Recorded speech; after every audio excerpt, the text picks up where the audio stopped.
C'est une étude qui est ridicule. Les auteurs sont des étudiants en thèse. Je pense qu'on peut qualifier de l'étude de blague potache ou de carabin. La méta-analyse a été faite, on va dire, à partir de 17 articles qui ont été sélectionnés. Donc je pense qu'il n'y a pas grand-chose à dire. Je pense que ça s'apparente, on va dire, à l'article du Lancet avec un parti pris. Il y a beaucoup d'articles qui sortent actuellement, qui vont dans le sens positif de l'hydroxychloroquine. Et comme on l'a déjà dit, le temps donnera raison à l'IHU. Mais juste, on va dire, pour la dangerosité de l'hydroxychloroquine et de l'azithromycine, on va dire, sur quand même les 7000 patients que nous avons traités, s'il y avait une mortalité de 20%, comme les auteurs le disent, je pense que ça se verrait. Je cite aussi un article de 2011, rétrospectif, qui a été fait, on va dire, sur plus de 8000 femmes enceintes, avec le traitement azithromycine, hydroxychloroquine, où il n'y a eu aucun problème.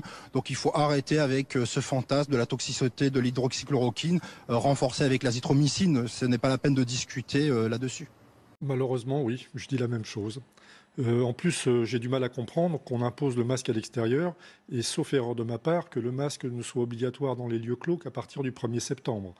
Donc là, on est encore dans les injonctions paradoxales dont on parlait tout à l'heure.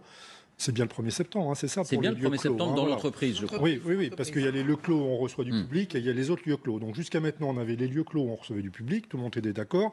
Et maintenant, il y a les lieux clos où on ne reçoit pas le public, mais à partir du 1er septembre. Et par contre, à l'extérieur, ça va être dès demain 8h. Et pourquoi d'ailleurs à partir de 8h plutôt qu'à partir de 6h30, 7h?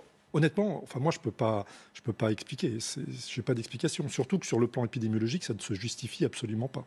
Je pense qu'on va dire qu'il faut être vigilant, mais prendre des mesures graduelles, et que pour l'instant, 7 décès depuis le mois de juin, on va dire, je pense que je vais reprendre les propos du professeur Toubaran qui dit qu'on a une épidémie sans malade. Je ne sais pas dans le futur comment ça va évoluer, mais bloquer une économie alors qu'on a une épidémie sans malade, cela demande en tout cas de la concertation. De plus, bloquer les établissements à 23h, ça va délocaliser le problème.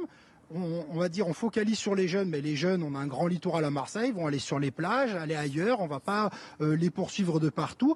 Et je pense que c'est une mesure qui ne sera pas efficace et qui aura que des problèmes économiques. Alors, la situation épidémique n'a rien à voir avec celle du mois de mars. Ça, ce sont les chiffres.